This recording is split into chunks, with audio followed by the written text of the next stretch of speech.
One of the greatest mistakes that a lot of you still do and God is not proud of is that when life is not going according to the way you planned it, according to the way you thought, you say that you're unvalued. You say that your life is the most unimportant in the sight of God.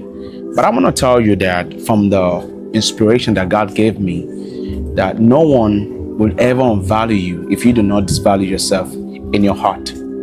Every disrespect you get in any place you find yourself is as a result of the way you disrespected yourself before you entered into that place. In the absence of option, your true self is not seen. You know, God will never at any time depend on you without testing you. And no matter how much you try, God can never look up to you if He has not tested you. A lot of people think that okay, fine, I'm an honest person, I love God. No, God will not know how much you love Him until there's an opportunity for you to lust after a woman, to lust after money, to lust after things, to be proud about stuffs.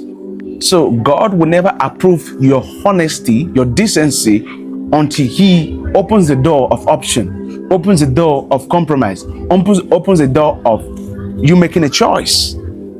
This is God's time, and this is the time that you want. And in the time you want, this is all the money you need. This is all the resources you need. But in God's time, not even one picture pointing out to the things you need that are there. But that's God's time for your life, and this is your time. So when you make choice, that's what God will use to judge the kind of person you are. A lot of people say that they are honest in their relationship, but you're not honest until there's an option. There's another woman, there's another guy texting you, telling you that they love you. So your honesty becomes approved when options arrive. There are people who fall into fornication, not because they want to fall into fornication, just it takes some time. And because they don't have the ability to say no to that attitude, that I believe that any of those things are just an attitude that can, you can turn your back at. You can actually switch it. You can close the door. They're just an open door that can be closed by you.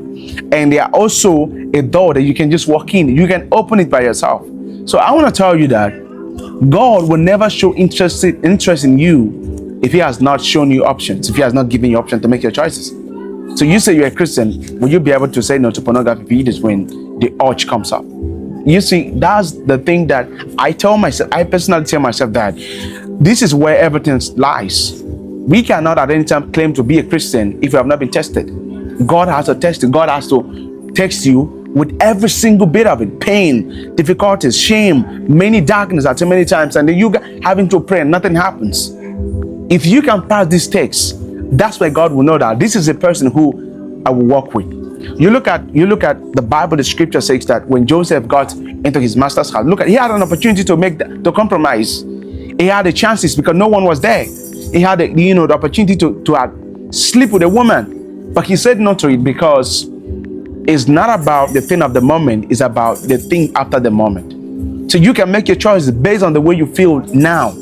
But wise men don't make choices based on the way they feel. That's why they says, when you are angry, do not take decisions. And when you're happy, do not make promises.